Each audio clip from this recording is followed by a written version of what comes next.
gaurko hitzaldia hasi aurretik, ikusiko zenduten hemen argazkia bueltaka dabiltzela, eta folletoan ere argazki horiek dituzue. 10 argazki dira, 10 urtetan egin dugu matematikako argazki lehiaketa, 10 irabazle ditugu hor, eta orain bururatu zaiguna da 10 horien artean irabazlea aukeratzea. Eta irabazle hori jungo da bidean daukagun liburu baten azalean. Orduan hortarako eskatzen dizuegu zuei laguntza. Dana daukazue botu papera hor, boligrafo batzuk utzi ditugu, horiek eruzten baitzuzu ere primeran, bale? Eta horratzean, irteran dako zuen kajatxuri bat, eta eskertuko genizueke, zeuen botua jasotzea, eta danon artean, ostira lauetan, aukera egin alizatea.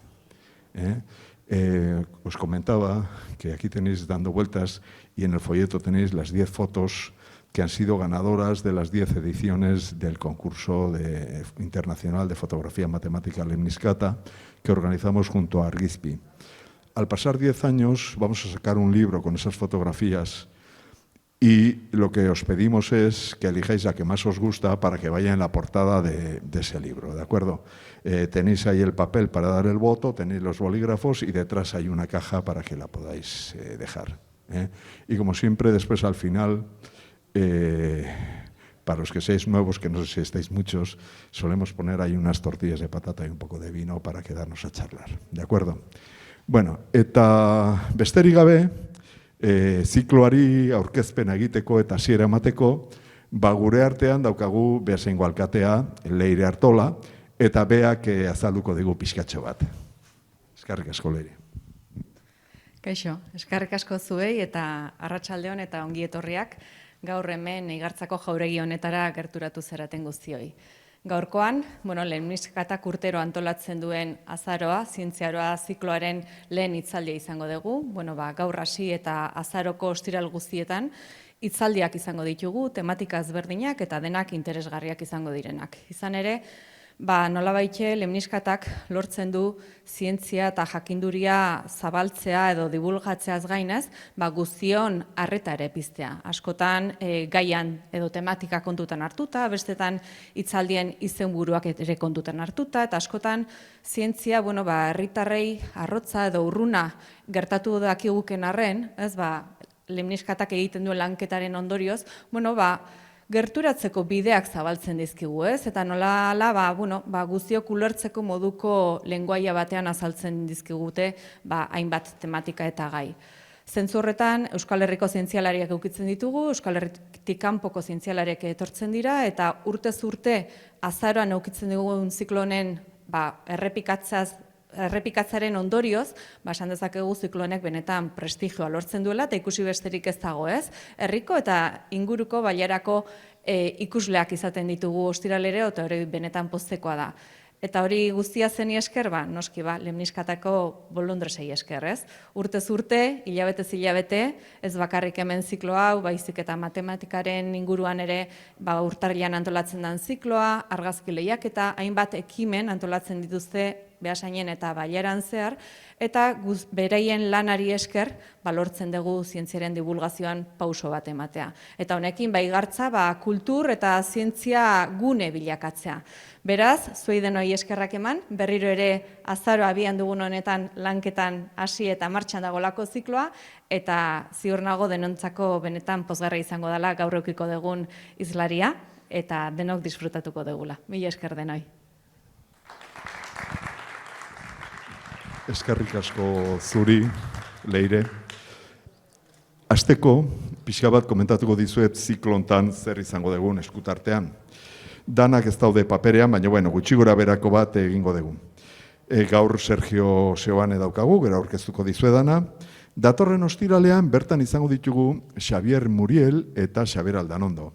Xabier Aldanondo askok ezautuko duzue, bertan bizi deulako, txirrindularia. Xabier Muriel da espezialista, doktore eta lizentziatua, hain zuzen ere, dago momentu hontan, Movistar Timeko zuzendari, errendimentu zuzendari bezala.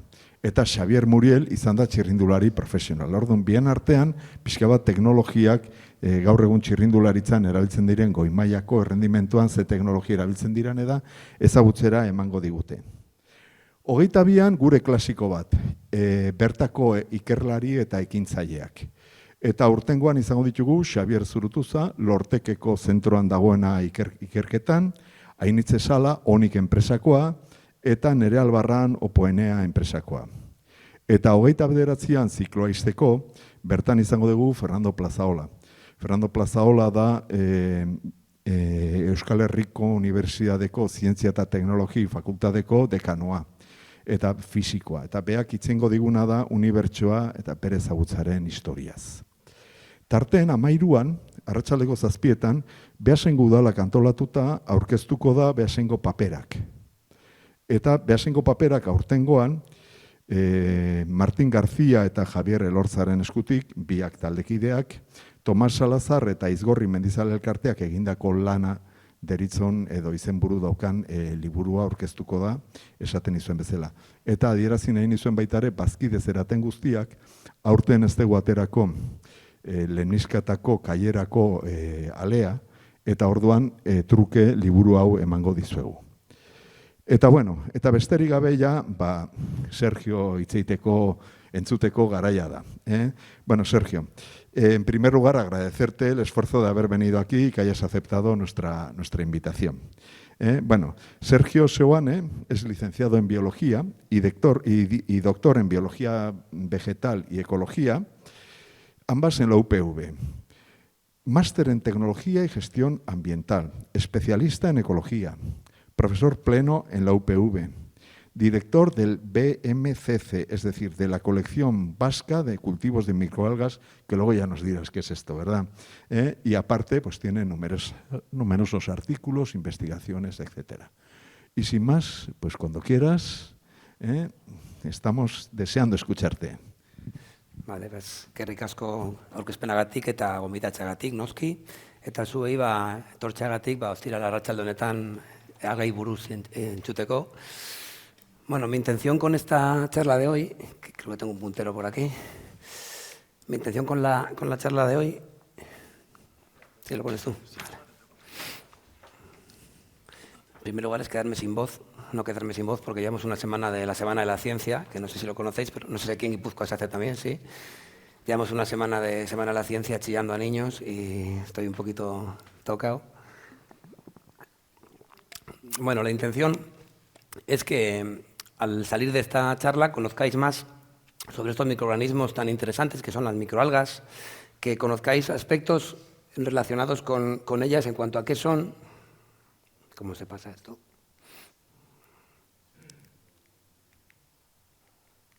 Ahora. Va despacito. Muy despacito. Vale, la idea es que conozcáis un poco qué son las microalgas, porque a veces hay un poco de lío entre qué es una alga, qué es una microalga, qué es el fitoplancton. Hay una serie de conceptos que pueden ser un poco difíciles de diferenciar. Quiero contaros cómo estudiamos las microalgas, porque esto no es lo mismo que ir a estudiar elefantes. Evidentemente tenemos una dificultad añadida por el tamaño de estos organismos. Los grupos principales que componen el conjunto de las microalgas, cuál es su papel en la naturaleza y, por último, qué podemos sacar de ellas.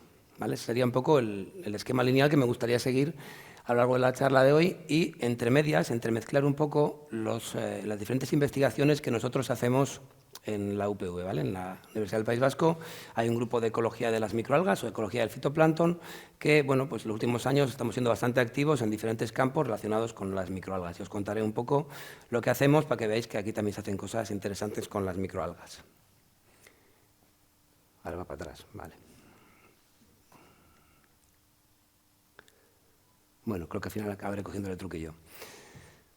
Bueno, en cuanto a lo que es la microalga, para definir lo que son las microalgas tenemos muchas palabrejas raras como fitobentos, fitoplancton, neuston, ticoplancton. Supongo que muchas de estas no sonarán en absoluto, otras igual sí. Y la pregunta es, ¿estas palabras que están alrededor de microalgas son microalgas o no son microalgas? ¿Vale? Un poco para dejar conceptos claros de qué es una microalga. Entiendo que quizás lo primero hay que explicar qué es un alga. ¿vale? La diferencia de un alga con, por ejemplo, las plantas vasculares. Un alga, en primer lugar, es un organismo eucariota, ¿vale? Las algas no son las bacterias, por mucha fotosíntesis que hagan, no son algas. Las algas son eucariotas, ¿vale? Son organismos con núcleo, con mitocondrias, con cloroplastos, con orgánulos diferentes en el citoplasma. Hacen fotosíntesis oxigénica, es decir, al hacer su fotosíntesis, que es su forma de vivir, producen oxígeno, ¿vale? Esa sería una de las tres características que las marcan. Y por otro lado, esto es un poco más técnico, carecen de etapa embrionaria en el esporofito.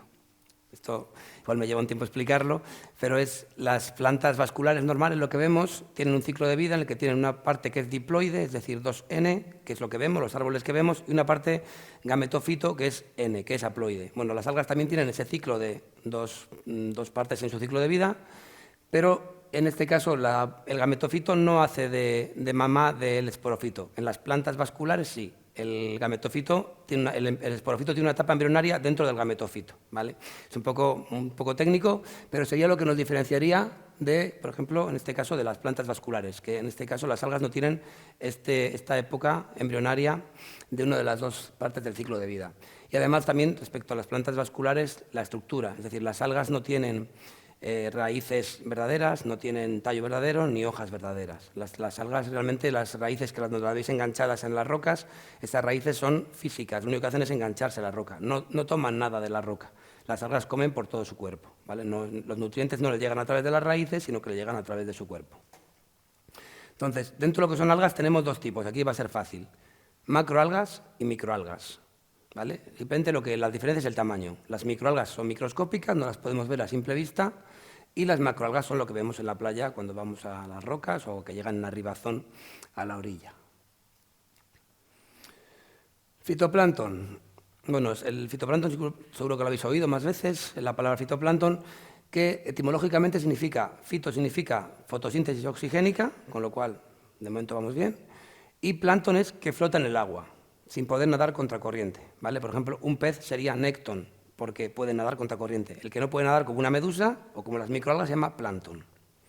Entonces tenemos organismos, como eso que veis ahí, arriba, que es una cianobacteria que hace fotosíntesis oxigénica y está flotando en el agua. Pero, como hemos dicho antes, como es una cianobacteria, no es eucariota, con lo cual no sería microalga. Vais a ver que es un poco complejo. Esta primera parte voy a dejar un poco así, después ya iremos un poco entrando en cosas más simples. Y tenemos también una macroalga, el sargazo, que es capaz de flotar en la columna de agua, pero claro, no es micro, con lo cual no es microalga porque se ve claramente lo de abajo no tiene aumento, lo de arriba sí, evidentemente, es una cianobacteria con pocas micras. Entonces tendríamos que son fitoplancton porque nadan y hacen fotosíntesis, o sea, nadan, flotan y hacen fotosíntesis, pero no son microalgas porque una es macro y la otra es cianobacteria. Y luego tenemos microalgas como la que veis a la derecha, que no le gusta nadar ni flotar en la columna de agua, le gusta estar quieta en el fondo. Entonces hay microalgas que no están en la columna de agua, están quietas en el fondo, en las rocas, en la arena, donde lo que sea la parte de sedimento del fondo del agua, que es lo que se llama fitobentos. Fitobentos es todo lo que sea fito, es decir, todo lo que hace fotosíntesis oxigénica, que está viviendo en el sedimento, en el fondo. En este caso tenemos microalgas o las macroalgas. Todas las macroalgas están enganchadas en el sedimento, en el fondo.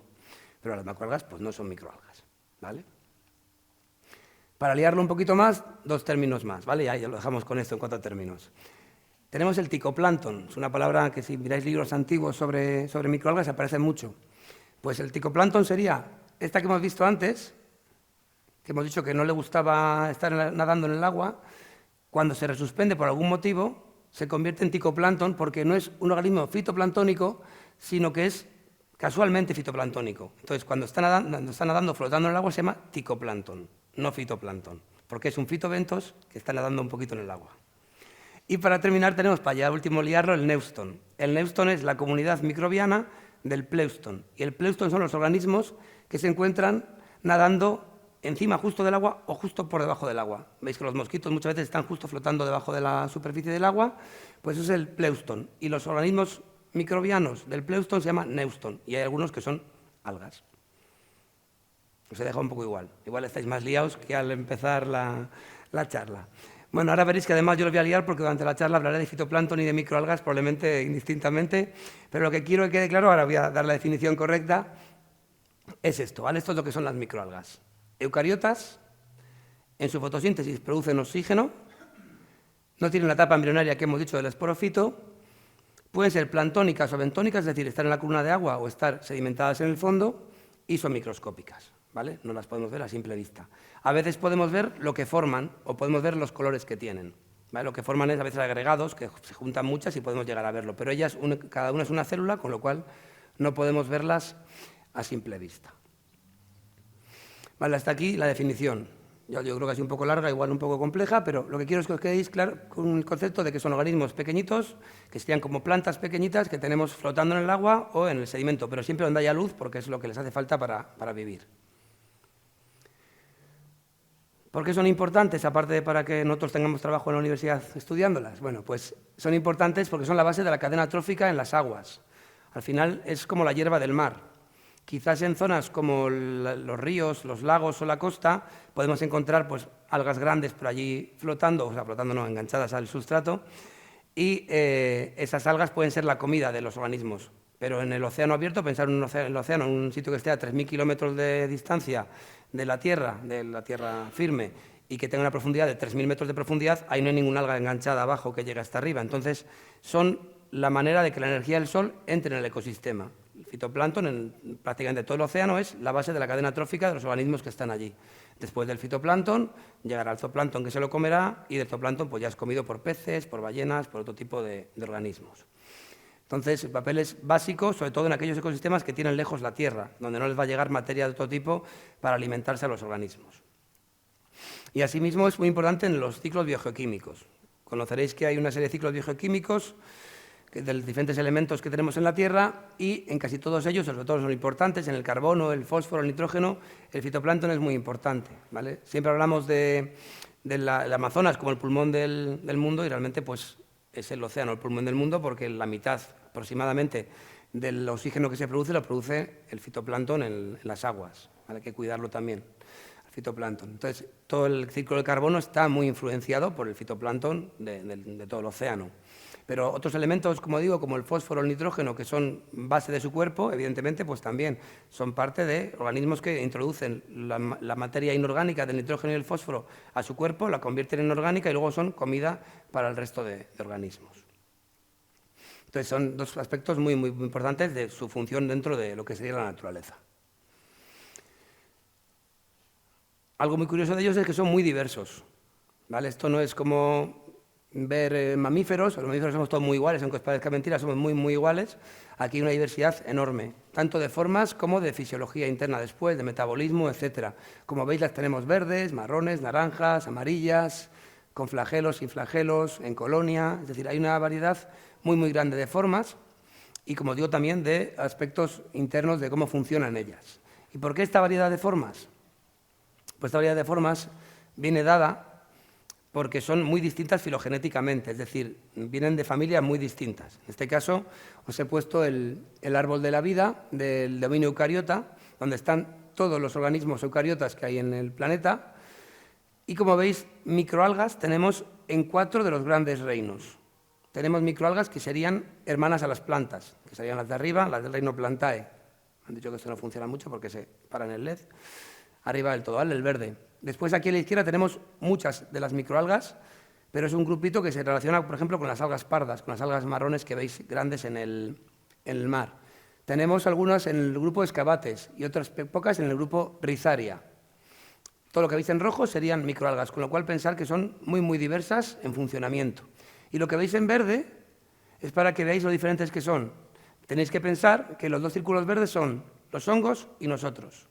Si os consideráis cercanos a los hongos en cómo funcionáis diariamente, pues pensad lo diferentes que son el resto, ¿vale? Es decir, los hongos son el grupo de arriba, donde pone fungi, y animal seríamos nosotros. Y fijaros que se juntan muy pronto en la línea evolutiva.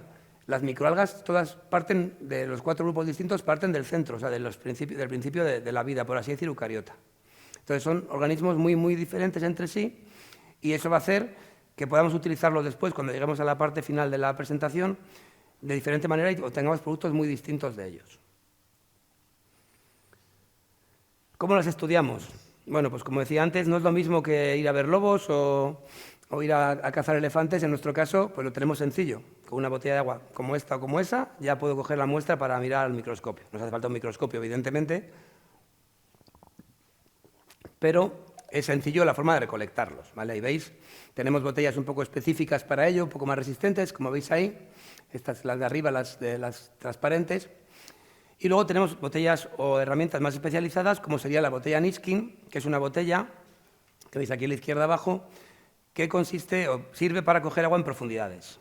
Estas botellas se lanzan abiertas, como las veis ahí, a la profundidad que quieras. Cuando llegas a 3, 4, 5 metros, en ese momento tendrás dentro de la botella agua de esa profundidad y en ese momento, en el aparatito que veis arriba, se lanza un peso que va a pegar aquí arriba y cierra las tapas. Hay un sistema que cierra las tapas. Entonces, lo que hacemos es recoger el agua de la profundidad que queremos, porque a veces el fitoplancton, las microalgas no están justo arriba, pueden estar en una profundidad en función de las condiciones físico-químicas.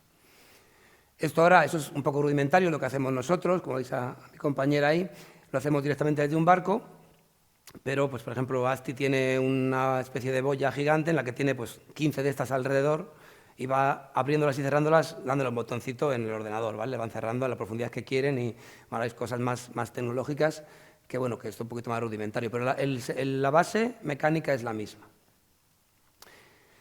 Y bueno, nosotros utilizamos botellas, pero es cierto que si tú coges agua del mar, vas a ver el agua transparente. Y entonces tenemos muy poquita densidad de organismos, no podemos estudiar todo lo que queremos. Para poder paliar eso utilizamos redes. Esas redes que veis ahí a la derecha son una especie de manga pastelera, ¿vale? De diferentes tamaños de poro, que lanzamos y dejamos arrastrando durante un tiempo en el agua. Se deja enganchada al barco, va arrastrándose y ahí van entrando los organismos poco a poco. Dependiendo del tamaño que le pongas de poro, se van a quedar organismos más grandes o más pequeños y podremos al final de lo que es en la parte roja que veis en la de abajo, concentrarlas ahí. Ahí se quedan en ese botecito, se van concentrando, pasan 3, 4 minutos, se van concentrando y lo que tenemos ahí después es un agua con color, ya con mucho fitoplancton, que nos va a ser más fácil luego encontrar los organismos ahí que cogiendo un litro directamente del agua. Esta sería la manera de ir a buscarlos, ¿vale? Entonces nosotros, los que trabajamos en esto, pues vayamos donde vayamos de vacaciones o donde acercamos, cogemos una de agua y la llevamos al laboratorio. Este es nuestro hobby. Y como veis es sencillo y barato, porque a veces ni hace falta ni comprarla, te la encuentras llegando al mar, la botella de plástico vacía. O sea que nos sale barato. Una vez que tenemos el agua en el laboratorio, claro, nosotros si quisiéramos estudiar un organismo que está de repente nadando en una gota de agua, pues está allí, lo vemos, le podemos sacar una foto, medirlo, pero en primer lugar es uno, con lo cual tampoco nos vale para realmente decir qué especie puede ser, si no vemos más características, y aparte se muere. Es decir, yo lo pongo en el microscopio, se acaba secando con la luz y a los 20 minutos ya no hay organismo. Entonces, una herramienta muy buena para poder estudiar el fitoplancton o las microalgas son los cultivos. Vale, lo que hacemos nosotros es ver ese organismo nadando en el microscopio, lo vemos nadando en la plaquita que ponemos, y lo que hacemos es cogerlo y guardarlo en un sitio para que crezca con mejores condiciones, crezca bien y empiece a reproducirse, empiece a dividirse y que con el tiempo tengamos pues, un tubito verde lleno de pequeñas células de ese organismo. ¿Cómo lo hacemos? No sé si contarlo.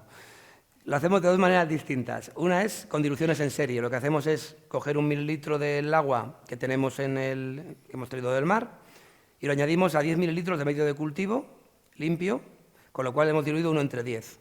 De ese 1 entre 10 cogemos otro mililitro y lo añadimos a 10 mililitros, y así 6 veces, con lo cual estamos haciendo una dilución de 1 a 1 millón. Cuando hacemos esto en varias tandas, en ocasiones nos encontramos que la de 1 a 1 millón no tiene nada, porque no hemos cogido al final a nadie, o nos encontramos que hay una especie sola, o que hay dos, ¿vale? Entonces, es la manera de ir cribando y de pasar de una comunidad a un organismo que esté solo, a que tengamos, pues si tenemos ciervos, lobos, elefantes y ñus, pues a tener solamente ciervos, ¿vale? ¿Qué ocurre cuando tenemos 2 o 3? Vemos que han crecido 2 o 3 y queremos tener uno solo porque luego hay que hacer análisis a ese cultivo y es interesante tener uno solo. Pues utilizamos lo que veis ahí en medio, que son pipetas, ¿vale? Lo que utilizamos es una especie de pipeta alargada fina. Bueno, esto es como lo que veis para la inseminación en los óvulos, como se mete la jeringuilla justo que entra, pues un poco similar a eso. Nosotros lo que hacemos es enganchar una pipeta a un tubo de plástico que nos metemos en la boca y lo que hacemos es, cuando vemos el organismo al microscopio, lo seguimos, lo absorbemos y lo tiramos a una gota, ¿vale? Esa es la manera en la que nosotros les perseguimos, porque corren bastante, la gota de agua no es fácil, pensar que son organismos de 5 micras, y eso a lo que nos dedicamos mucha parte del tiempo es a pescarlos así. Es la manera más sencilla, hay maneras más igual más técnicas, pero, pues, por ejemplo, la citometría de flujo sería una opción, pero cuesta el aparato 250.000 euros. Entonces, pues tenemos para muchos becarios que pueden hacer esto con ese dinero.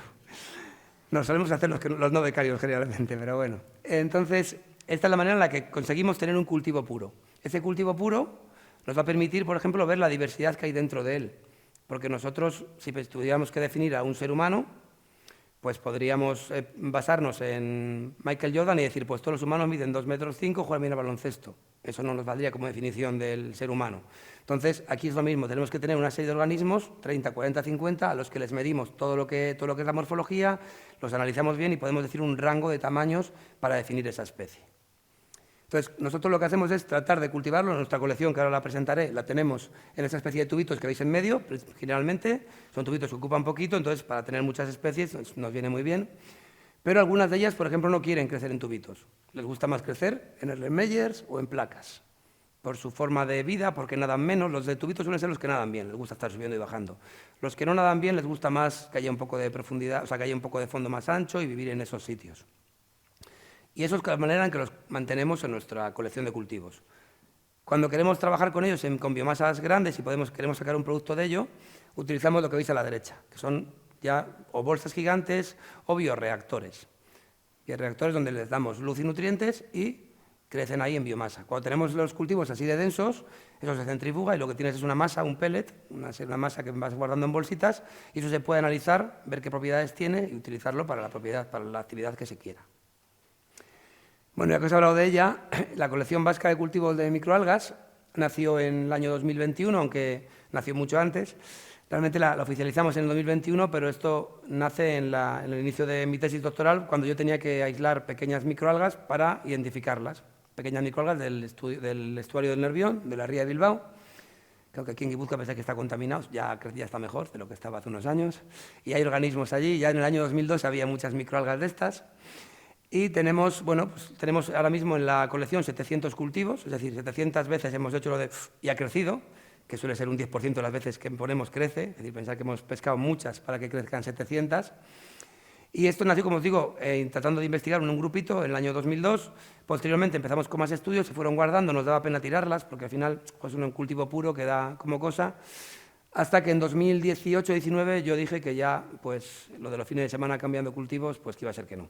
Entonces, bueno, buscamos financiación, conseguimos que alguna empresa se interesase por ella, nos dieron un poco de dinero para mantener la colección, y a raíz de entonces, pues hemos seguido haciendo proyectos, y ya con los proyectos que han entrado hemos conseguido que haya gente pudiendo dedicarse a ello, porque antes era una especie de hobby, era mi fin de semana. Entonces, pues llegó un momento en que cuando tuve una niña me dijo mi mujer, ¿la niña o las algas? Entonces, pues evidentemente tuve que elegir niña. Entonces, ahora tenemos varias personas trabajando en la colección y la tenemos bastante bien enfocada a que empresas nos soliciten cepas de las que tenemos aquí, que se las crezcamos y les demos material para ellos analizar si tienen alguna actividad o no. Luego os contaré un poco las actividades que pueden tener. Como os decía, son 700 cepas, como veis, de todo el mundo. Los puntos amarillos son de donde han venido las especies. Eso son vacaciones, no nos dan un proyecto para irnos a Tahití a coger algas. Cuando alguien se va a vacaciones o tiene un conocido que se va a algún sitio, solemos pedirle agua y nos trae agua, aunque la mayoría, evidentemente, pues son de nuestra zona, ¿vale? Generalmente tenemos estudios de seguimiento de las aguas de la costa vasca y de los estuarios y de los embalses, y de ahí generalmente es donde vienen las mayores parte de las especies. Aunque igual nos dicen nada los grupos, son los grupos de algas que tenemos, las colecciones de cultivo generalmente parten de un grupo y muchas veces se van al mercado, por así decir, a hacer aplicaciones tecnológicas donde hay pocas especies que son interesantes a día de hoy, o más que nada están estudiadas a día de hoy. Interesantes hay muchas, pero están sin estudiar. Entonces, muchas de las colecciones, si os pusieran este quesito, este diagrama de sectores, con los grupos, tendrían un 80% de algas verdes, que serían las 21 que tenéis aquí, y un 15% de cianobacterias y 5 otras cosas. Pero nosotros, como no venimos de tratar de sacarles provecho hasta hace 4 o 5 años, que veníamos de la taxonomía, nos interesaba tener una colección muy, muy diversa. Y tenemos, a nivel europeo, una colección bastante diversa. ¿Vale? A nivel estatal solamente estaría el Banco Español de Algas, que está en Canarias, y tiene mucho más restringido el porcentaje de los grupos. Tienen un 60% de algas verdes y un 30 y pico de cianobacterias. Y del resto de grupitos, pues sí que somos un poco, por así decir, expertos, porque es a lo que nos dedicábamos antes de oficializar la colección. Era lo que nos gustaba coger, entonces, bueno, es como más... No estaba tan enfocada a la producción, que son las verdes y las cianobacterias las típicas productoras. Como os decía, la mayor parte de los cultivos son de la zona de Urdaibai, de Bilbao, de los embalses o de los lagos de los Pirineos. Siempre que vamos por estas zonas, pues cogemos agua y tratamos de cultivarlo. Y ahí veis la cámara de cultivo, donde veis los taponcitos de colores, que son todo tubos, abajo hay una serie de botellas. Bueno, pues hay 700, 800 cultivos que hay que cambiar todos los meses, ¿vale? El problema de esto no es cogerlos, sino que cada mes tienes que coger. Nosotros tenemos el abuelo, el padre y el hijo, o la abuela, la madre y la hija, y lo que hacemos es tiramos al abuelo y del hijo hacemos otro hijo. Ya tenemos un abuelo otra vez, otro padre y un hijo. Así cada mes hay que andar cambiando y cada mes nos toca cambiar los 700 cultivos. Entonces el problema es ese, que hay que hacer medios de cultivo, limpiar cacharros. El problema es el mantenimiento más que el aislamiento. Vale, hasta aquí un poco lo que tenemos. Ya he metido la cuña de la colección, ¿vale? Porque es una de las cosas que hacemos. Iré intercalando lo que hacemos para que lo vayáis viendo en las diferentes diapositivas. ¿Cómo identificamos las microalgas? Bueno, pues tenemos varias maneras. La primera que se os puede ocurrir será, supongo que pues viéndolas al microscopio, ¿vale?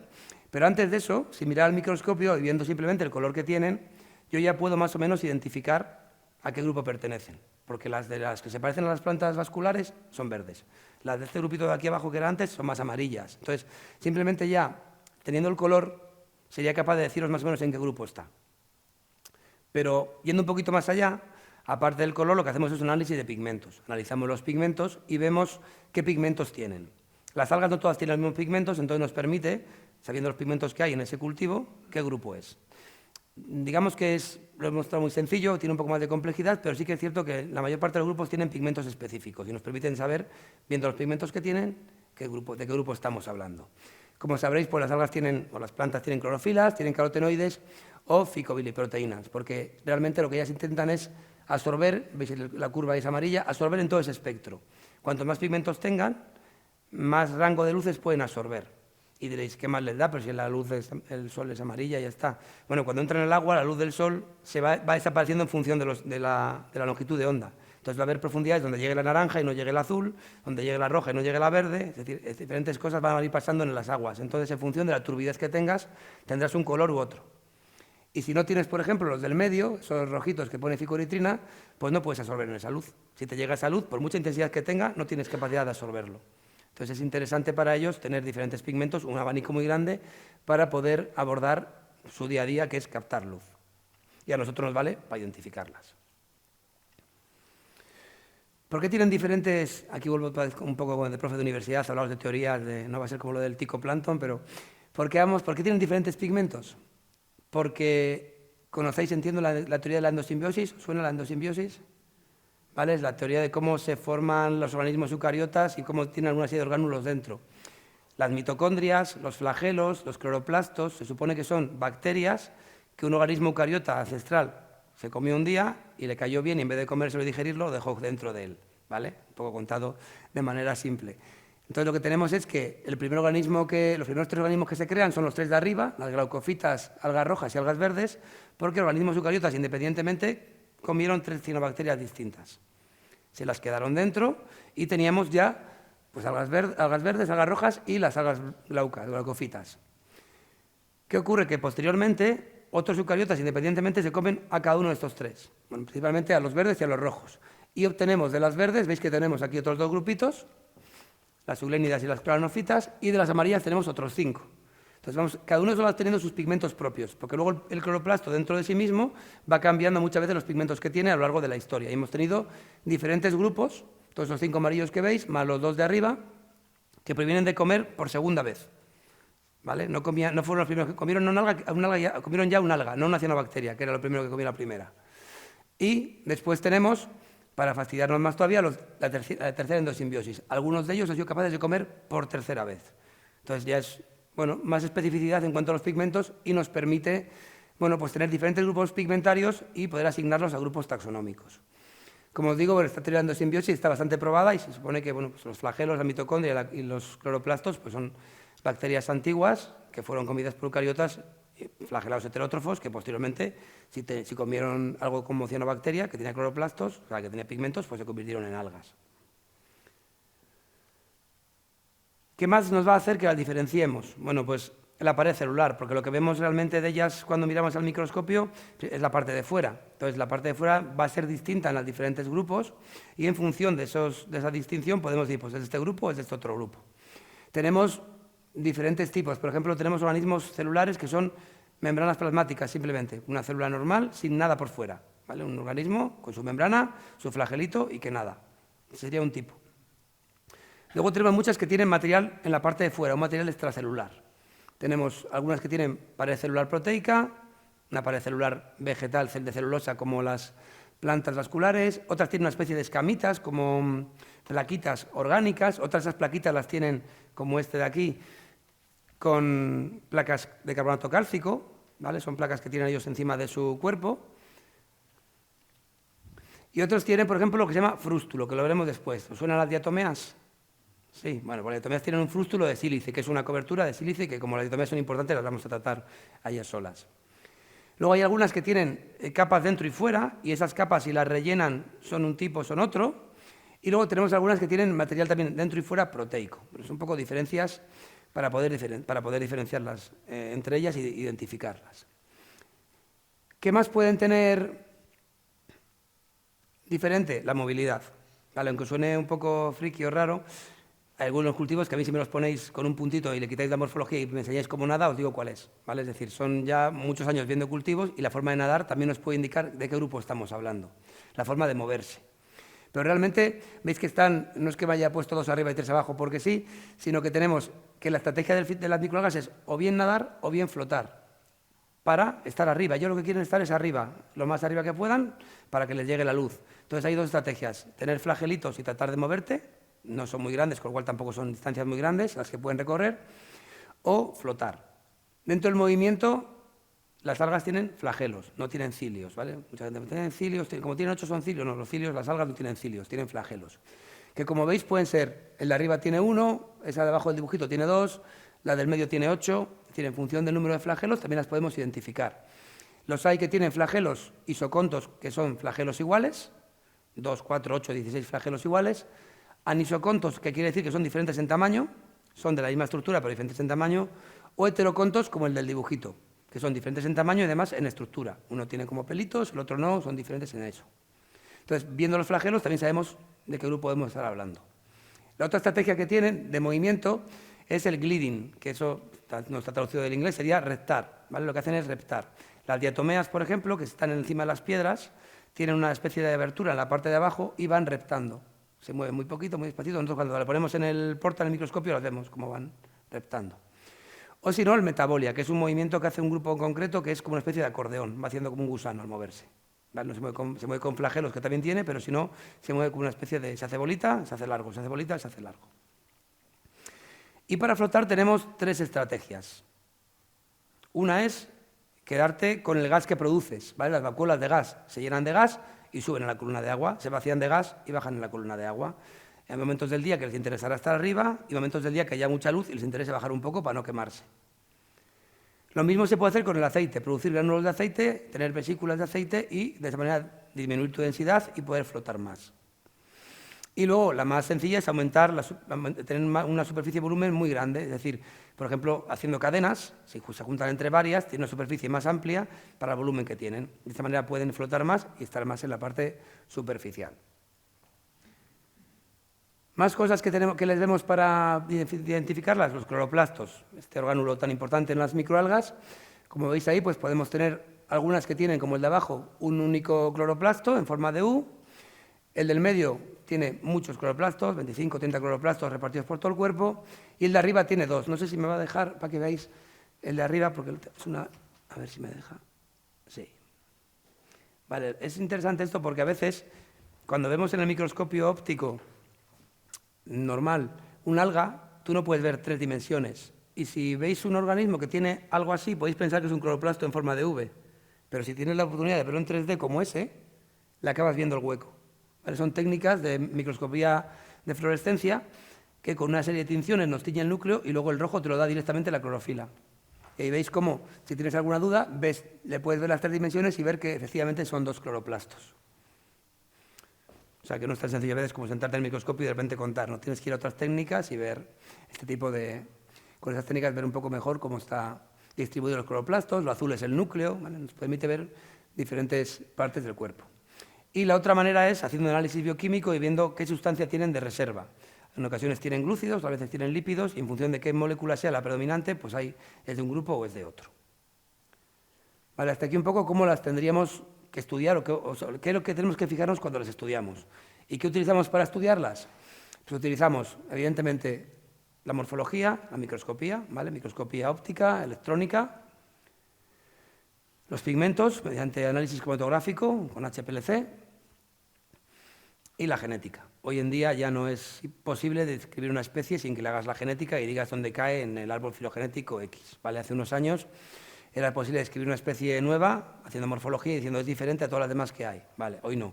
Hoy hay que hacer eso y aparte hacer un análisis genético de una serie de marcadores y que te digan que evidentemente si es la única de esa que no se parece ninguna a ella en un porcentaje tan alto como para ser la misma. Entonces te dejan publicarla como especie nueva. Grupos principales.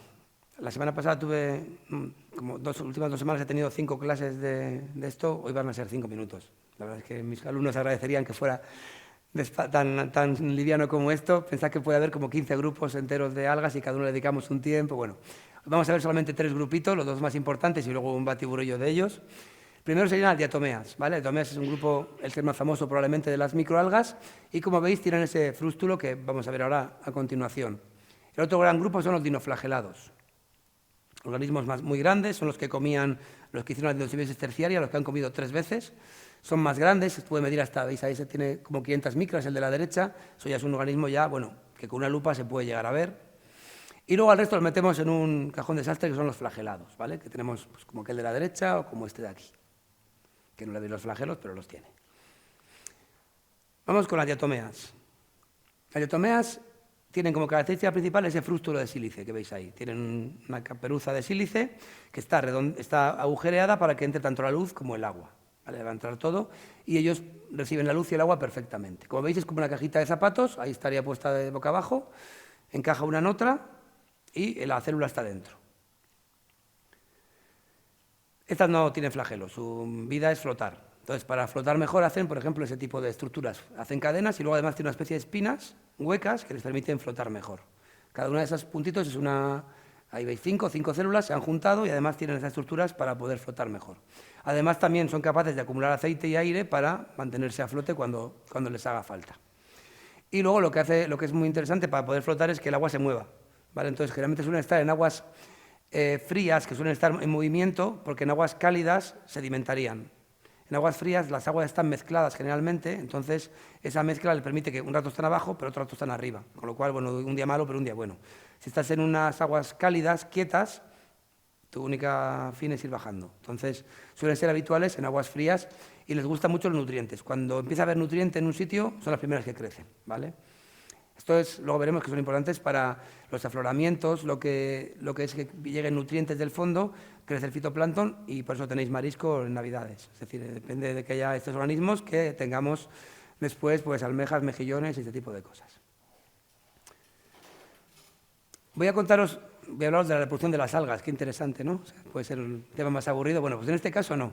Es una cosa muy interesante porque este organismo, las diatomeas, es uno de los grupos que yo conozco, el único, pero nunca siempre digo que es uno de ellos porque seguramente que habrá algún otro organismo que lo haga, pero es muy curioso porque siempre nos han enseñado que la bipartición en los organismos es a 2 células iguales hijas. 2 hijas iguales, se biparte y tenemos 2 células iguales. En el caso de las diatomeas, tenemos esta especie de estructura por fuera, el sílice, entonces es una caja de zapatos. ¿Qué ocurre? Que cuando se separan, pues la tapa de la caja se separa y la diatomea hija solo es capaz de construir la parte interior, con lo cual la diatomea hija que se lleva la tapa es igual que su madre. La diatomea hija que se lleva la caja solo puede crear una caja dentro de lo que se convertirá luego la tapa. Entonces, la hija segunda es más pequeña que la madre. Y yo no conozco otro organismo a nivel de los organismos de la vida que tenga esta capacidad de tener 2 hijas desiguales. Siempre la bipartición es 2 células iguales. Pues en este caso, debido al frústulo, la que se queda con la tapa sí es igual que su madre, pero la que se queda con la caja solo puede hacer que esa caja sea tapa y meter por dentro otra. entonces es más pequeñita. Entonces pasa con muchas familias que bueno, hay una hija más preferida y otra menos preferida. Pues aquí es todo el rato, siempre hay una hija más y una hija menos. Y lo que ocurre es que cuando llegamos a un tamaño mínimo, la célula ya no puede ser tan pequeña porque no le caben los orgánulos y ya se divide, se reproduce sexualmente. Se producen esporas y ya se reproduce sexualmente. Pero bueno, es una cosa bastante curiosa de este grupo. Y luego también es curioso que, aunque luego veremos las aplicaciones de la célula viva, este sílice, cuando la célula muere, va al fondo. Y hay muchas zonas que son yacimientos de sílice, debido a que en épocas ancestrales pues, teníamos unas floraciones muy grandes ahí de microalgas, de diatomeas, y ahora en el fondo es todo sílice. Y esa tierra de diatomeas que se llama, se utiliza en para muchos usos, principalmente es para darle porosidad al suelo. Se utiliza tierra de diatomeas para que si tienes un suelo muy arcilloso, lo mezclas con esta tierra de diatomeas y le da un poco de porosidad, lo deja de ser tan arcilloso. Pero también lo podéis ver en dentríficos, se puede ver en pastas de dientes como abrasivo, en filtros o en clarificadores de cerveza, por ejemplo. Yo el dentífrico lo he visto, o sea, no es una cosa que me han contado. Pone Diatomeus earth generalmente, que es tierra de diatomeas, pero en algunas pastas de dientes aparece como abrasivo. Estas serían las diatomeas, ¿vale? El primer grupo que hemos visto. El segundo serían los dinoflagelados. Bueno, quería mostraros las fotos porque luego voy a pasar dar unos folletillos de una exposición que tenemos. Quiero que veáis un poco la espectacularidad que tienen estos organismos. Nosotros, en la Semana de la Ciencia, esta semana les poníamos a los alumnos, bueno, los que venían de institutos, las algas grandes en unos paneles y luego esto al lado. Y dice, ¿cuáles son las algas? Y ninguno decía estas, todos iban a por las algas grandes. Bueno, pues todo esto que veis aquí son algas y sobre todo lo bonito es la diversidad de formas que tienen, que son espectaculares. Hay joyas hechas con estos, hay cosas, hay algunas que son muy, muy, muy espectaculares. Y bueno, pues ahora hemos hecho una exposición que luego os pasaré un folletillo para que tengáis, por si queréis, si vais a Bilbao estas 2 semanas, podéis acercaros a verlo. Y si lo me han dicho, ya me han invitado a que la traiga aquí, así que ya veremos si la podemos traer. Vale, el segundo tipo se llaman los dinoflagelados. Como su nombre indica, son flagelados, tienen unos flagelos muy grandes, los veis en el dibujito de arriba, veis que tiene 2 flagelos, uno que le da la vuelta como si fuera un cinturón y otro que va hacia abajo. El del cinturón lo que hace es que gire, se mueve siempre girándose y el de abajo le lleva donde quiere. ¿Vale? Veis que le cae hacia abajo uno y el otro está como girando. Estos son principalmente marinos. Las diatomeas han hecho bien la transición al medio acuático dulce y la tenemos tanto en mar como en agua dulce. Pero los dinoflagelados, aunque hay en agua dulce, la mayor parte son marinos. Tienen patrones pigmentarios diferentes por lo que hemos dicho antes. Han comido 3 veces, han comido de todo. Tienen un montón de pigmentos distintos. Tienen esa cubierta que veis como con numeritos. Cada vez que identificamos uno de estos, a nivel de especie, para hacer una especie nueva, tienes que identificar, ver con una técnica las placas que tienen y marcarlas, nominarlas, y entonces en función de cómo tienen las placas, si la 1 la tiene más grande que la 1', eso es la forma de caracterizarlos taxonómicamente. Luego, como curiosidad de los dinoflagelados, las algas que dan color a los corales son dinoflagelados. Las zooxantelas, las veis aquí en medio, son las algas que se meten dentro de los corales y son las que le dan la energía al coral. La zooxantel hace fotosíntesis, le da la materia orgánica al coral, el coral se lo come y lo que excreta el coral le vale al alga como comida. Cuando hace mucho calor, las algas, los dinoflagelados, se marchan y es cuando se muere el coral. Lo que se llama blanqueamiento del coral, que está pasando en los arrecifes de coral de Australia, es que el alga se marcha. No le gusta esa temperatura, se pone los flagelos otra vez, pero cuando entra los pierde y se marcha. Y luego son muy conocidos los dinoflagelados por eso que veis a la derecha, que son los blooms tóxicos, que igual os suena. ¿Vale? Lo que es formaciones, son crecimientos muy grandes de algas que tienen toxinas y pueden afectar a los organismos que se encuentren allí al lado. Luego hablaremos sobre lo malas que pueden ser. Aquí veis más fotos espectaculares y ahora es cuando voy a repartir el...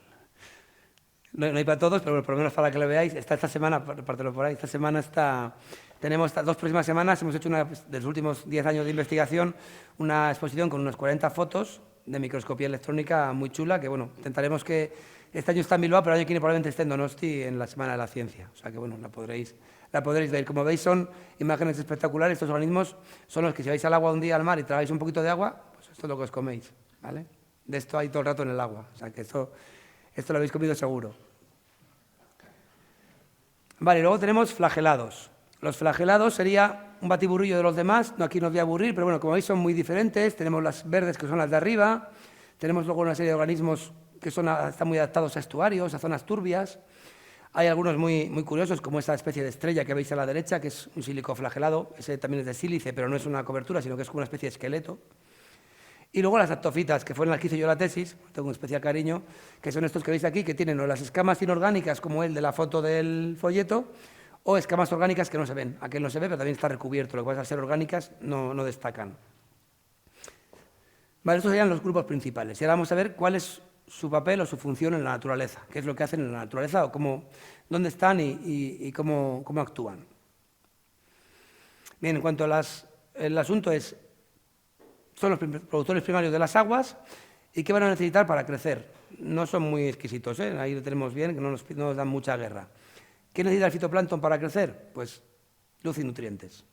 O sea, agua y un poquito de lo que le echéis a las plantas para que crezcan, un poquito de nitrógeno y fósforo, y os crecen algas. De hecho, os crecerán seguramente sin que le echéis nada, ¿vale? Si ponéis un vaso de agua en el balcón, en 10 días tenéis microalgas seguro.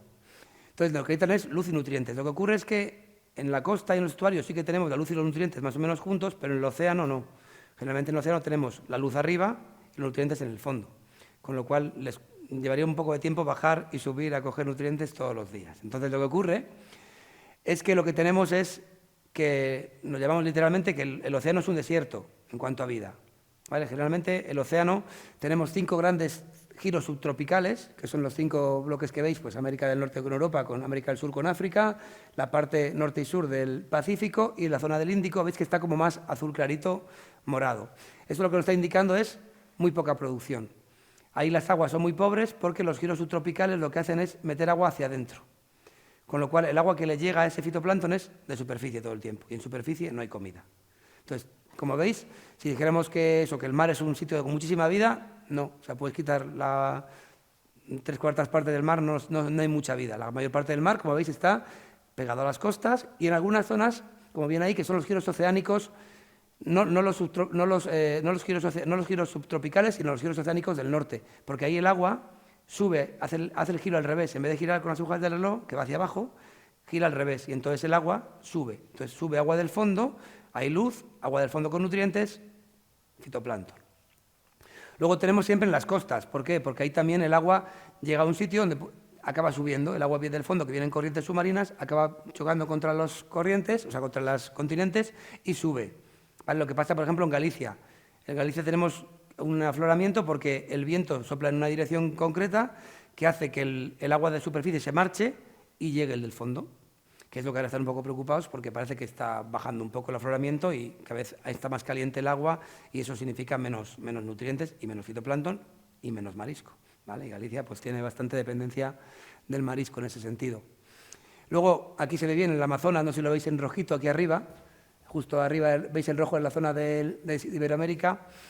Es porque, claro, el río lleva muchísimos nutrientes, las plumas fluviales dan muchos nutrientes, o sea, lo que es el Abra en Bilbao, pues tiene nutrientes, porque todo lo que sale del Nervión se cae en una zona muy extensa y ahí siempre vamos a tener fitoplancton. Pero como veis, la mayor parte del océano tiene muy poca producción, no hay mucho fitoplancton en él. Bueno, aquí sí que vuelve a ser otra clase de universidad. ¿Qué ocurre? ¿Cuándo tenemos el fitoplancton? Porque no siempre tenemos el fitoplancton en el agua, aunque hemos visto que hay zonas que tienen más o menos, eso era una foto fija de un momento determinado. En las diferentes latitudes que tenemos en la Tierra, tenemos que ver que hay diferentes momentos en cuanto a la luz. En los polos son aguas muy frías, con mucho nutriente, y únicamente en verano tenemos fitoplancton, porque es únicamente cuando tienen luz. Tenemos que tener siempre en cuenta que tenemos que tener los dos elementos, nutrientes y luz. Entonces, en los polos hay nutrientes siempre porque el agua es fría, entonces está bastante mezclada la columna de agua y entonces el agua no tiene problema para estar mezclándose con el fondo y subiendo y bajando, pero tenemos poca luz. Únicamente en verano hay un crecimiento de fitoplancton. En el Ecuador, sin embargo, lo que tenemos es luz para aburrir, pero ningún nutriente, porque allí el agua está muy caliente en la parte de arriba, la del fondo es fría y agua caliente con fría no se mezcla. Entonces, no llegamos a tener esa circulación de agua que vaya del fondo hacia arriba, entonces no tenemos una producción. Entonces siempre es muy poquito fitoplancton y muy poco variable a lo largo del año. Y en nuestra zona templada tenemos, como veis ahí, dos máximos, uno en primavera y otro en otoño, que lo vamos a explicar en otra diapositiva. Aquí veis lo que ocurre en primavera, a lo largo del año, desde enero hasta diciembre, con el fitoplancton en las zonas templadas. Si veis la línea amarilla, la A, eso es la luz y la temperatura, ¿vale? Va subiendo de enero a junio, julio y decrece hasta diciembre, ¿vale? El ciclo habitual. Si vemos la línea morada, que son los nutrientes, y los nutrientes Vemos que tenemos muchos en invierno y pocos en verano. ¿Esto por qué ocurre aquí? Bueno, ocurre por lo que hemos dicho de la mezcla de densidades de agua.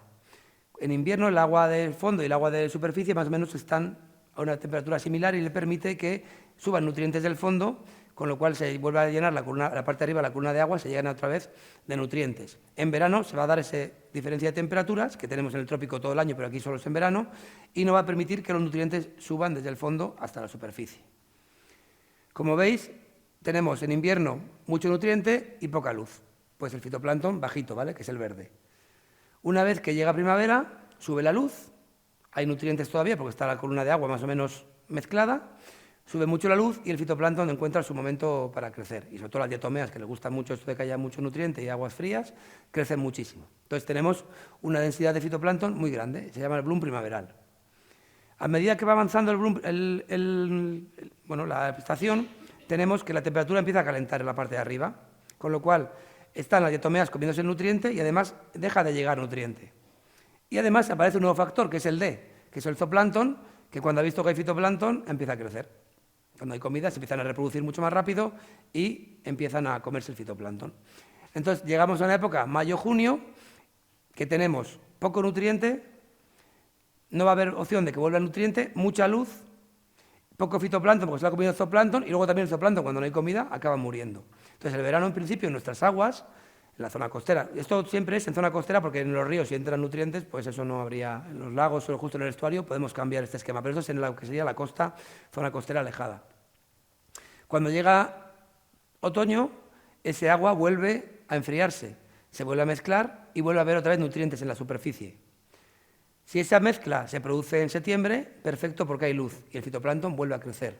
Si se produce ya en noviembre, como está pasando en los últimos años, pues ya no hay luz suficiente para que haya un bloom de fitoplancton y ese pico de la derecha, pues ahí es bajito, pues cuanto más lo arrimes hacia la derecha, más bajito va a ser el verde. Y luego, pues el zooplancton, si hay un poquito de crecimiento, vuelve a salir, pero cuando llegamos a noviembre y diciembre, pues ya prácticamente nuestras aguas están con poca producción. Vale, esto es un poco también para que veáis que lo importante que es el tema del calentamiento del agua. ¿Vale? Es muy importante por muchos motivos, pero para el tema sobre todo de la densidad. Ahora hablan de que se va a parar la cinta esta térmica que recorre todos los fondos del océano, que es la que nos da... Bueno, pues eso tiene que ver con el tema de tener temperatura de agua más alta. La cinta, no se conoce, la cinta transportadora de calor que va a través de todo el océano, se mueve porque hay agua fría que en los polos se va hundiendo porque está más fría, va por todo el océano y en el Índico sale después calentita otra vez. Y eso hace que haya corrientes que circulen y que tengamos un clima tan agradable aquí. Debido a que estamos teniendo cada vez temperaturas más altas en la zona de los polos, ya nos está produciendo esa subducción de agua y claro, si no entra, no sale, es decir, no corre la cinta. Entonces puede que la cinta se pare porque estamos calentando el agua de las zonas de los polos. Y aquí lo que ocurriría es que si tenemos el agua más tiempo caliente que antes, lo que tenemos es mucha más época en la que los nutrientes no llegan arriba. Y eso es lo que, por ejemplo, está pasando en Galicia porque el afloramiento no llega arriba, entonces no tienen nutrientes y pues, el fitoplancton es bastante importante. He dicho antes que producía la mitad del oxígeno que respiramos, con lo cual, pues, importante es. Pero aparte de importante es malo, ¿vale? Después se puede convertir en malo. Vamos a ver la parte mala que tienen las microalgas. Tenemos una parte de las microalgas que va a ser fitoplancton nocivo. Algas que, en función de las condiciones, pueden producir toxinas o pueden producir una serie de efectos negativos para el ser humano o para el ecosistema. Y es lo que se conoce como floraciones algales nocivas. Es cuando tenemos un incremento rápido de la concentración de fitoplancton que afecta, que causa daño al medio, a los animales, al ser humano, un poco al ecosistema en el que vive. Y tenemos tres tipos de formas en las que pueden hacer daño. Bueno, primero antes esto sería por qué se produce, porque está produciéndose un aumento, como veis ahí a la derecha en la imagen, veis que cada vez hay más, desde los años 1910 que hay datos de blooms fitoplanctónicos, vemos que esto va aumentando y ese esquema seguiría aumentando hacia arriba en los últimos 10-15 años. ¿Por qué tenemos cada vez más? Bueno, pues el incremento de la acuicultura es importante. ¿Por qué la acuicultura? ¿Qué va a afectar al fitoplancton? ¿Qué puede hacernos? Pues hay un aspecto importante que es que la acuicultura suelta nutrientes. Todos esos mejillones excretando sus productos de desecho es comida para el fitoplancton. Entonces, aquí pensamos en la acuicultura, igual pensamos en dos cuerdas, pero pensad en zonas donde cultivan millones de langostinos, pues esa zona cercana se llena de nutrientes. Entonces el fitoplancton crece. y se producen blooms, pues se producen crecimientos muy grandes y hay zonas donde esas especies que crecen son malas. Entonces, ha habido un aumento de crecimiento del fitoplancton por culpa de la acuicultura. Condiciones climáticas inusuales. Al final los blooms se producen porque cambia algo en el sistema y hay unas condiciones muy propicias para unos. Entonces, el que el clima no esté del todo católico, que dijéramos, pues hace que de repente se creen condiciones que pueden afectar positivamente a estas especies más negativas. Después también tenemos un aspecto que es el agua de lastre. El agua de lastre es el agua que los barcos, cuando salen de un puerto, cogen para flotar mejor y cuando llegan a otro puerto la sueltan para aumentar su flotabilidad y poder entrar a los puertos. Entonces, eso es un transporte de organismos de un sitio a otro. ¿Vale? Ahora hay una normativa que ha salido este año, se ha puesto ya en vigor, para que tienen que tratar de matar todos los organismos que meten en esos litros. Bueno, pues ánimo, porque es complicado. ¿Vale? Entonces, hay muchas zonas, por ejemplo los trópicos, que tienen en la zona del sedimento hay un montón de quistes, de formas de resistencia de dinoflagelados tóxicos. Si yo cojo un barco que sale de Santiago de Cuba, de donde sea, y coge ese sedimento con el agua que hay alrededor, viene hasta Bilbao y lo suelta, hasta Donosti y lo suelta, pues tenemos que, si las condiciones con las que se encuentra no son malas, vivirá. Y si el organismo es malo, vivirá y puede hacer daño. ¿Vale? Es un poco el problema que tiene el agua de lastre. Entonces, todo esto, claro, cada vez hay más tráfico marítimo, en los últimos 100 años ha aumentado mucho, entonces tenemos más dispersión de esos organismos.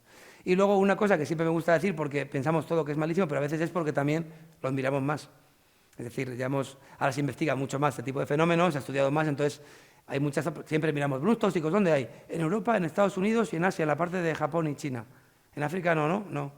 Pues habrá los mismos, o parecidos, pero claro, no se estudian. Entonces, es importante también tener en cuenta que la gente que se dedica a esto ahora es mucha más que hace 100 años. Entonces, ha aumentado, pero hay una parte de sesgo por el conocimiento que se tiene sobre ello ahora. Como os decía, hay 3 formas de que nos haga daño las algas, ¿vale? De que hagan daño al ecosistema, de que sean nocivas. La primera es que desaparezca el oxígeno del agua. Diréis, pero si estas hacen oxígeno, ¿cómo va a desaparecer si son las que ponen el oxígeno en el ecosistema? Bueno, pues lo hacen a través de lo que se llama el fenómeno de eutrofización, que también nos sonará, que es cuando añadimos muchos nutrientes a un agua y el agua no está en mucho movimiento, está en una zona más o menos quieta, una bahía, una zona más o menos cerrada, crecen muchas algas y esos días son maravillosos porque hay mucho oxígeno y todo muy bien, a no ser que la alga sea tóxica y nos fastidie, pero si es buena, pues simplemente hay más comida para los animales que estén allí. Lo que ocurre es que estos organismos acaban muriendo. Cuando las condiciones cambian, toda esa biomasa de organismos fitoplanctónicos mueren y caen al fondo o en la columna de agua mismo, ya empiezan las bacterias a hacer su función, que es oxidar esa materia para vivir. Oxidar significa coger oxígeno y gastarlo. Entonces, si nos encontramos en zonas más o menos confinadas, ese oxígeno desaparece y al desaparecer el oxígeno se mueren, principalmente los organismos del fondo. Siempre pensamos en los peces porque nos dan como más pena, son más cercanos a nosotros, pero los peces pueden moverse, algunos mueren, pero los peces pueden moverse más o menos, incluso llegar arriba a boquear, pero un organismo que está bentónicamente puesto encima del sedimento, ese cae seguro, porque además donde menos oxígeno va a quedar va a ser siempre en el fondo. Arriba siempre tiene el intercambio con la atmósfera y un poquito de oxígeno hay. Entonces la primera manera que tienen de hacernos daño es creciendo mucho. Incluso aunque la alga es buena, si crece mucho puede llegar a acabar, posteriormente las bacterias acaban con el oxígeno y tenemos fenómenos de muerte de organismos. Ahí tenéis, por ejemplo, una especie que lo hace, que está la Xiosira. Es una especie de diatomea que crece mucho. Estas fotos son de la zona de... Bueno, esta foto en concreto no, la de abajo no, la de arriba sí, la de los peces no. Pero generalmente en julio, hacia el mes de julio, que el río baja con muy poco caudal, que empieza a estar como estancado en zonas, en la zona de antes de llegar a Basauri, a Rigorriaga, antes de llegar a Bilbao, suele haber mortandad de peces y el consorcio de agua nos llama para preguntarnos si hay algún vertido, que vayamos a coger agua. Y cuando cogemos agua lo que vemos es que está lleno de Xiosira, que está o muriendo o muriéndose, y entonces lo que ocurre es que se queda sin oxígeno en las zonas y los peces y la fauna aparece muerta en superficie.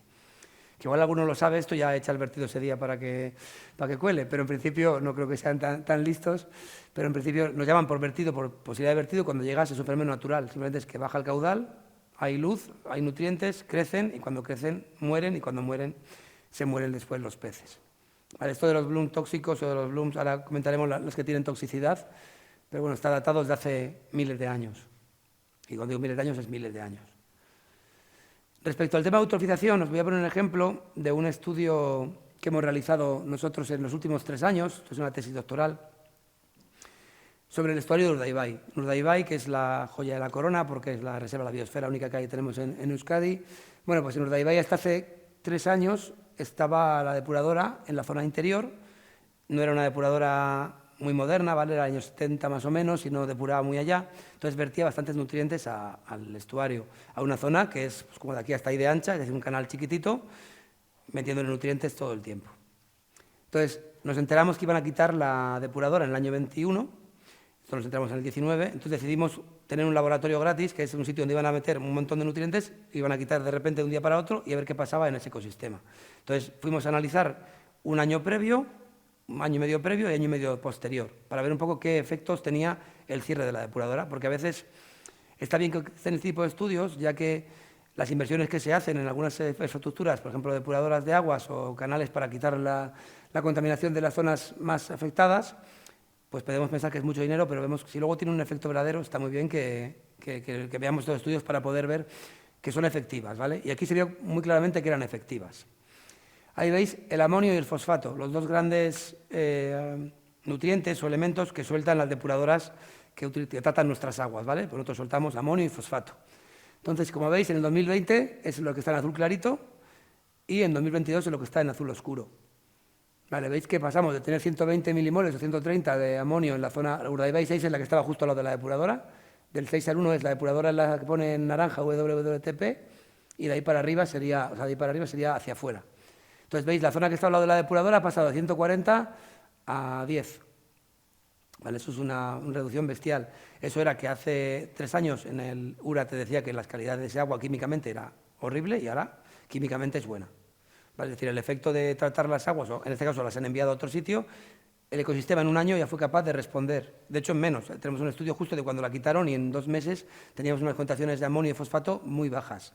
No tan bajas como igual de manera natural, porque en el sedimento siguen quedándose cosas y hay una resiliencia en el sistema que no le va a dejar depurarse de repente, pero ya hemos visto en los últimos años que se va depurando cada vez más. Fosfato lo mismo, pasamos de concentraciones pues, a cuatriplicar lo que tenemos ahora, por ejemplo. ¿Qué pasó con la clorofila? Es decir, ¿qué pasó con el fitoplancton? Nosotros pensábamos que si había menos comida, habría menos algas. Esa era nuestra hipótesis, de hecho, de la tesis. ¿Vale? Lo que pensamos es que si dejaba de haber nutrientes, dejará de haber algas. ¿Qué pasó en el año 2022? Pues que eso de que iba a haber menos algas lo vimos en la estación 1, 2, 3, casi 4. ¿Vale? 1, 2 y 3 veíamos que en la zona de fuera del estuario sí que, bueno, veíamos que había menos nutrientes y había menos algas. Pero dentro había menos nutrientes y había más algas. Ahí veis en la Urdaibai 6. ¿Qué ocurría? Pues que los nutrientes que teníamos anteriormente eran tantos que eran hasta tóxicos. Es decir, crecía, pero si le quitas un poquito, crecía incluso mejor. Lo que ocurre es que esta imagen que veis aquí es del 22, ¿vale? Ya en el 24 tiene mucho menos que en el 20, porque ya los nutrientes que hay son muchos menos. Como os decía, el sistema tiene una resiliencia en la cual el primer año después de quitar la depuradora todavía había nutrientes ahí. Y era un poco menos, pero eran mejor que anteriormente porque eran tantos los anteriormente que acababan con la vida de los organismos. Además, la depuradora soltaba no solamente nutrientes, sino materia en suspensión. Y al fitoplancton le hace falta luz. Cuando se quitó la depuradora le llegó toda la luz que quería. Entonces, el primer año creció mucho. Y como os digo, ya en el año 24 tenemos concentraciones de fitoplancton mucho menores que en 2020. O sea que ya vemos que esto va así. De hecho, tengo una diapositiva aquí. Ese es el día en la estación 4 que más... En la estación 4 era la que de repente un día se disparaba. Bueno, pues ese dispararse significaba 120 microgramos de clorofila, que es una bestialidad, en el 2020 o 21, y en el 24 tenemos 22. ¿Vale? Ha bajado de 120 a 20, prácticamente. 6 veces se ha bajado el fitoplancton en cuanto a crecimientos masivos. Entonces, esto es un ejemplo de que, bueno, apostar por infraestructuras que vayan a depurar nuestros ecosistemas merece la pena hacerlas porque la naturaleza luego es muy lista y es capaz de volver a su manera natural de manera autónoma. ¿Y qué pasó con los grupos de algas? Pues también es interesante. Es decir, bajó el número de bichos que había por allí, pero crecieron los nuevos o crecieron los que estaban. Lo que vimos es lo que veis ahí, ¿vale? Vimos que lo que antes era dominio rojo y amarillo, ahora ha entrado un verde oscuro, ¿vale? Hablaría de grupitos, pero creo que es más sencillo así. Pero veis como del 20 al 22 ya cambia la imagen. Y si vierais la del 24, que fue la semana pasada el último muestreo, veréis que todavía ha cambiado más. Es decir, hemos dejado de tener algas como las rojas, que son muy típicas de zonas sucias, a tenemos algas de zonas sucias porque es un estuario y es turbio, pero su proporción ya no es del 60-70%, sino del 30%. Entonces, en poco tiempo la naturaleza vuelve a lo que sería hace antes de poner la depuradora allí. Y os he marcado ahí eso de pigmento, no sé cómo voy de tiempo, tú me dirás. Voy un poco pasado. Vale. Eso de pigmento es una herramienta que hemos sacado nosotros en nuestro laboratorio recientemente, que es una técnica que con los pigmentos somos capaces de saber qué grupos tenemos en el agua. ¿Vale? Es un estudio que hicimos en el año 23, se publica ahora en el 24, y ya lo han publicado, ya lo han copiado unos chinos y unos franceses, están haciendo con nuestro método sus estudios de fitoplancton en sus aguas. Estamos muy contentos y por eso lo he puesto, porque es un método que llevamos años tratando de desarrollarlo, de hacer estas ecuaciones para que cogiendo un litro de agua, metiéndolo a la cromatografía líquida, al HPLC, nos diga qué pigmentos hay y seamos capaces de decir cuánto tenemos de cada grupo. Entonces, es una cosa que hemos hecho recientemente y que estamos muy, muy contentos. Vale, viéndolo ahora qué es, un poquito más rápido. ¿Qué más pueden hacer las algas como mal? En este caso ya las culpables son ellas, no las bacterias que comen el oxígeno. Daño físico. Las algas son capaces de provocar eso que veis ahí de la derecha, ¿vale? Eso es una playa de Australia y esa especie que veis a la izquierda, que es Phaeocystis globosa, cuando se muere suelta unas sustancias químicas que son espumantes, que hacen que se produzca espuma. Entonces, se puede pasar la playa, para el chaval es una maravilla porque tiene la fiesta de la espuma gratis, pero no es tóxica, de lo malo no es tóxica. Entonces, se puede pasar esa espuma durante semanas en esa playa. Digo, para los chavales era bonito, pero para una macroalga que está enganchada al fondo y quiere que le llegue luz, pues no es bonito. ¿Vale? Es decir, para los organismos que viven debajo de esa espuma, les puede afectar mucho a la comunidad. Y otra forma que tienen de hacer daño físico es esa especie que veis ahí, que es quetoceros. Ahí veis una y parece muy bonita, pero cuando se ponen millones de ellas, hacen una especie de malla que si se la ponen en las branquias, los peces se asfixian. Entonces, el crecimiento de esas especies puede dañar también a los peces. Pero lo más habitual, lo que siempre nos suena es el tema del efecto tóxico. Las algas tienen unas toxinas que, aunque las cocinemos, pueden ser tóxicas. Yo puedo verme un tubo de mis algas tóxicas y no me pasa nada, porque la concentración que hay es muy pequeña. Pero el problema está cuando un mejillón o una almeja se pone a filtrar durante días y filtra la alga tóxica todos los días. Esa alga tóxica se queda dentro de su cuerpo y la toxina se queda en su cuerpo y cuando tú comes el mejillón, pues te pueden pasar cosas. Te pueden pasar cosas de este tipo, ¿vale? Intoxicación amnésica, diarreica, paralítica, neurotóxica, por azaspirácidos o una que es por pescados que tiene un poco de efectos de todos juntos. Y esto como chascarrillo, aquí lo puedo contar. En clase ya cuando hablo de Hitchcock me miran como diciendo ¿de quién me hablas? Supongo que la película de los pájaros os sonará. Bueno, la película de los pájaros, en la que los pájaros atacaban a la gente y era un poco misterioso, está basado en un hecho real que tiene que ver con una intoxicación amnésica por mariscos. De las gaviotas de esa zona comieron mariscos que estaban en esa zona contaminados con una alga que se llama Sedoniscia, que produce esa intoxicación. Produce ácido domoico que se queda en los mejillones, las gaviotas lo comían y entonces no es que atacasen a la gente, sino que se caían. Directamente se les iba la cabeza y dejaban de volar. Entonces caían encima de la gente. Entonces esa noticia, que fue en las costas de Escocia, que la cogió Hitchcock, pues de eso hizo una peli. ¿Vale? O sea que el fitoplancton ya está presente en el cine también, con películas como esta, aunque no vendió la causa real de lo que ocurría. Y luego tenemos otra serie de especies que dan, por ejemplo, Heterostigma cassivo o Prinesio parvum, que hacen toxinas que no afectan a los mamíferos, pero sí a los peces. Hace 2 años en Polonia murieron 200 toneladas de pescado en un río por culpa de Prinesio, que es aquel de ahí a la derecha. Hay una toxina que mata a los peces, entonces las pesquerías lo temen. Prinesio es una alga muy típica del norte de Europa y aquí también la tenemos y mata a muchos peces, entonces es un problema. Y Heterostigma le ocurre lo mismo. Heterostigma que está aquí, esta la tenemos mucho en la ría, crece mucho en la ría, pero bueno, en la ría no hay mucho pez. Y además los peces, lo que decimos, se pueden escapar. Si es un sitio como la ría, pueden marcharse. En un sitio más cerrado lo tienen más complicado. Y lo que os decía antes de que está datado, lo que ocurre con los blooms desde hace miles de años es que, aquí igual os desmonto un mito, pero evidentemente las 7 plagas de la Biblia, la primera plaga es que se convierte el agua en sangre. Esta de aquí de la izquierda, ¿vale? Cualquier dinoflagelado, esta de aquí, lo que hace es convertir el agua en roja. Nosotros vemos agua roja, en el Urdaibai hemos visto agua roja, o sea, roja tal cual, como si fuera sangre. Una vez que ocurre eso, la segunda plaga era que los peces morían, claro, se acababa el oxígeno y los peces morían. Y así están todas las plagas explicadas científicamente. Pues la primera de las plagas es un bloom fitoplanctónico, que ocurre. En esa zona es muy común porque es mucho calor, muchas zonas con poco movimiento de agua. Bueno, esto es un poco lo que hemos hecho nosotros respecto a toxicidad. No voy a darle más detalle por el tiempo que es. Esto os interesará más porque aquí vais todos a bañaros a la Concha generalmente, ¿verdad? Vale.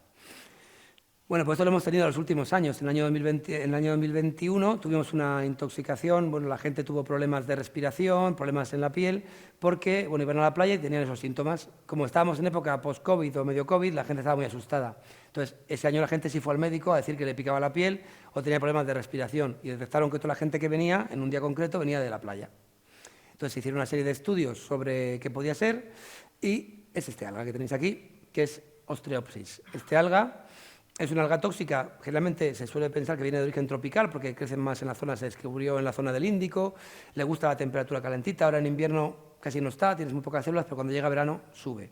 Entonces, este alga le encanta zonas cálidas y quietas y con mucha macroalga debajo, con lo cual Ondarreta es su sitio preferido, ¿vale? La Concha más libre, pero Ondarreta es donde más le gusta vivir.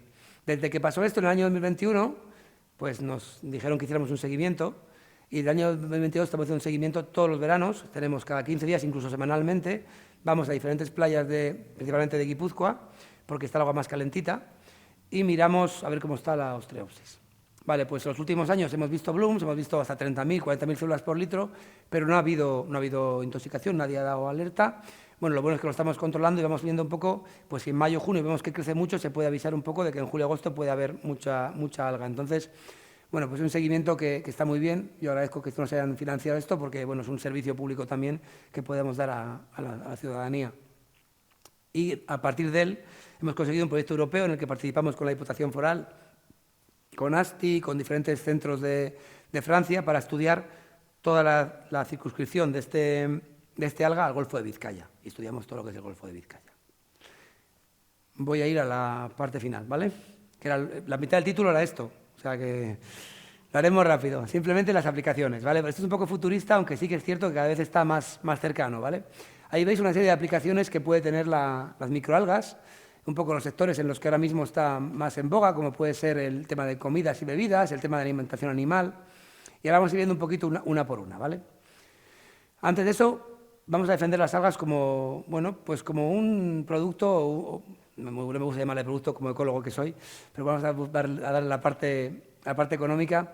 Pensad que estamos en una crisis ambiental, energética y alimentaria. En cuanto a la crisis ambiental, es un organismo que capta CO2, ¿vale? Lo cual de primeras ya es positivo. Y además es capaz de depurar aguas, porque se come ese nitrógeno y ese fósforo que decimos. O sea, hay tecnologías que nos van a ayudar a depurar las aguas con ellas. Desde el punto de vista energético, bueno, produce energía limpia, puede hacer biodiesel igual que hacen las plantas, la biomasa, se puede hacer biodiesel con ellos. Y desde el punto de vista alimentario, se pueden comer y además no ocupan mucha tierra. Puedes tener paneles muy finitos, muchos miles de paneles en un espacio muy pequeñito. No te ocupa la tierra durante meses, sino que tú puedes sacar mucha producción en poco tiempo. Ahora mismo el mercado de microalgas mueve en el mundo 6.000, 8.000 millones de euros anuales. O sea, ya mueve mucho dinero. Está más producto de los que pensáis. La mayor parte es para consumo humano, tanto nutracéutica como alimentación. Todos esos son la espirulina, supongo, y la clorela, que son algas que se comen de toda la vida. Evidentemente, casi todo lo hace de China, pero eso no puedo poner esta frase la puedo poner en cualquier presentación que venga aquí en los próximos 10 años, todo lo está produciendo China. En Europa hay como 400 empresas y generalmente Francia es el país que más empresas tiene de este tipo. Pero hay un gran potencial de crecimiento gracias a las nuevas aplicaciones que están surgiendo. Aún así, tenemos mucho que investigar porque, si veis, 3 especies copan el 80% del mercado. Únicamente 3 especies copan el 80%. Yo tengo 700, ¿vale?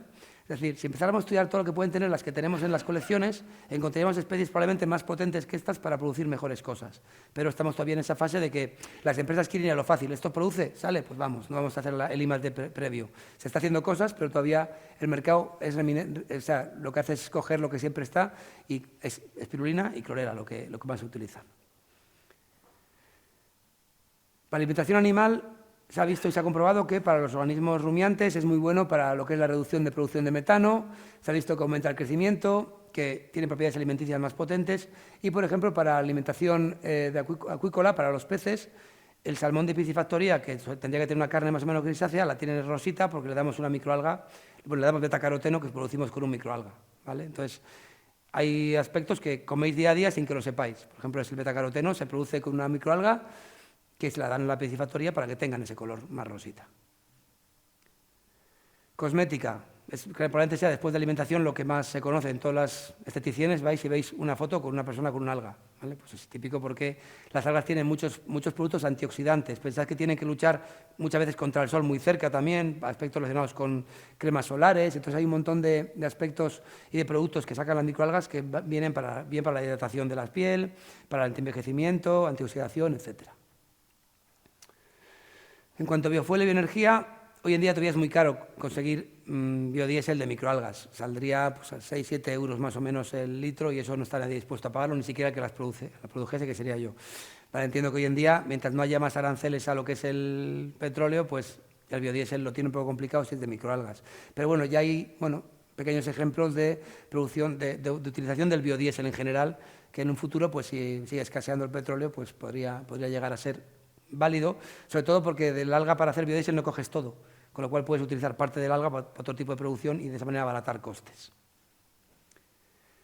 Alimentación humana. Aquí, bueno, sobre todo las macroalgas se han comido siempre, sobre todo en Asia, todos habéis comido sushi, y pues lo de la parte de fuera es un alga y, bueno, se come mucho, pero microalgas también cada vez se come más, tanto en suplementos, alimentación suplementaria, porque tiene mucha proteína, como pues en alta cocina. Y como ejemplo, pues aquí, bueno, antes del ejemplo, esto se lleva haciendo en África toda la vida, ¿vale? Esos son paneles de espirulina, la crecían así. Cuando llegaron los primeros exploradores norteamericanos a África, en el Chad, en los lagos del Chad, vieron esto y dijeron, ¿y qué coméis esto?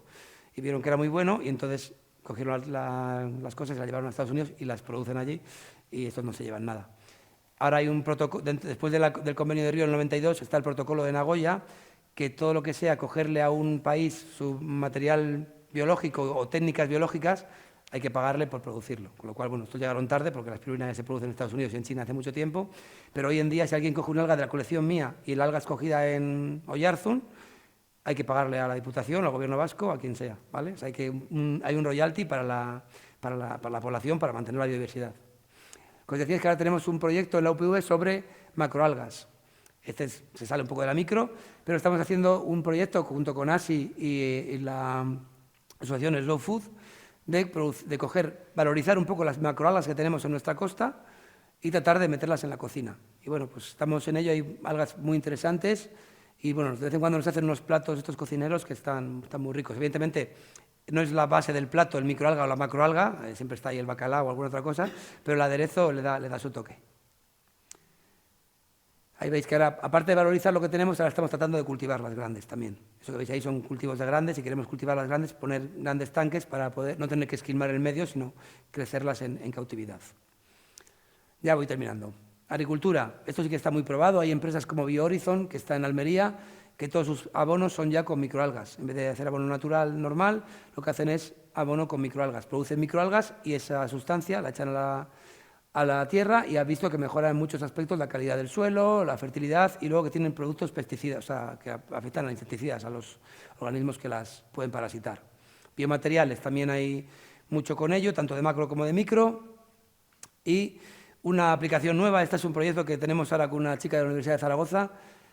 Al tener las diatomeas, esos sílice que decíamos tiene agujereado muchos poritos, tiene una forma que es muy parecida a las nanoestructuras que ponen en los ánodos de las baterías para conducir la corriente y están probando a producir diatomeas, quitarle la célula, quedarnos con esa tierra de sílice y ver si conduce bien o no conduce mal. Y nosotros lo que hacemos es poner diferentes luces, poner diferentes nutrientes para que ese poro aumente o disminuye, porque en función de lo que le echamos, aumenta el poro o lo disminuye. Y en función de ese aumento o disminuye, conduce mejor o conduce peor. Entonces estamos con un proyecto muy interesante para dejar también de esquilmar todas las minas de litio y ese tipo de minería que se hace en África.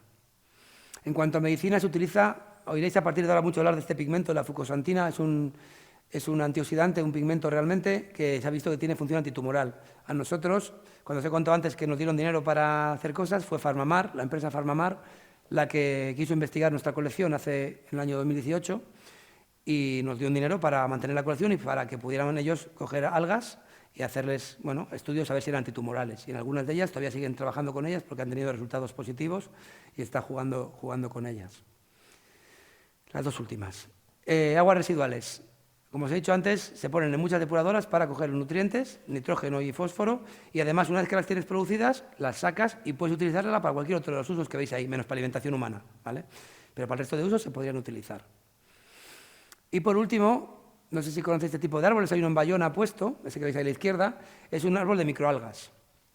Lo que pretende es, bueno, sensibilizar a la gente con que estos organismos también son capaces de absorber como un árbol normal CO2.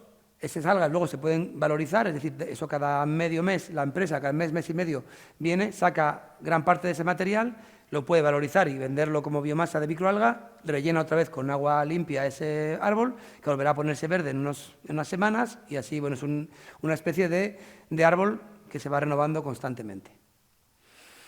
Y bueno, como supongo que habéis visto la prensa en los últimos años, pues como veis que a veces estamos más en boga de todo lo que viene siendo la prensa generalista, porque bueno, las algas están en todos los sitios. Como habéis visto, tienen muchas aplicaciones, pero también mucha importancia en la naturaleza. Y eso era un poco lo que quería contaros hoy. ¿Vale? Me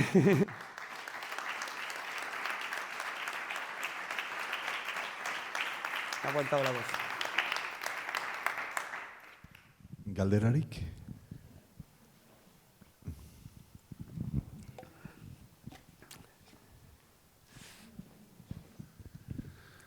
Hola, gracias por la presentación, ha sido muy interesante.